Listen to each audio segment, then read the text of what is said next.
Family card নামক প্রতারণা। বিএনপির তারেক রহমান যে একটা নতুন স্কিমের কথা বলতেছে, যে ফ্যামিলি কার্ড দিবে প্রত্যেক পরিবারে নারীদেরকে। এটা একটা ভুয়া কথা, যুক্তিহীন কথা। কীভাবে? প্রতিটি কার্ডে 2,000 টাকা করে দেওয়া হবে বিনামূল্যে। টাকাটা কোথা থেকে আসবে? তারা যে সরকারে যাবে এটা বলতেছি না, বিশ্বাসও করি না। যদি যায় তাহলে এই 2,000 টাকা এবং 10 লক্ষ ফ্যামিলিকেও যদি দেওয়া হয়, তাহলে হিসাব করে দেখেন কত কোটি টাকা রাষ্ট্রের যাবে। এমনি সরকার চালাইতে পারতেছে না টাকার কারণে, আর তারা ফ্যামিলি কার্ড নামক মহিলাদেরকে ঝুলাই দেখাইতেছে।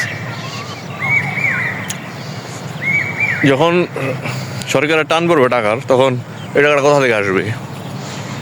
আমার আপনার যে পণ্যটা কিনবো, এখানে ট্যাক্স বসাবো, বাড়তি ট্যাক্স দিতে হবে আমাদের।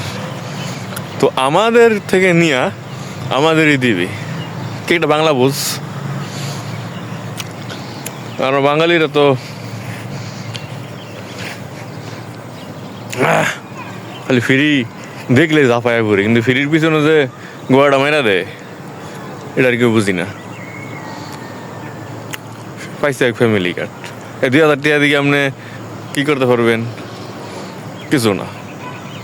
মাশাআল্লাহ, আমিরা জামাত যুক্তিসম্মত বাস্তবসম্মত কথাবার্তা বলেন, তাকে স্যালুট জানাই। প্রত্যেক নাগরিকের উচিত আমিরা জামাতের পাশে থাকা, সাথে থাকা। আল্লাহ হাফেজ।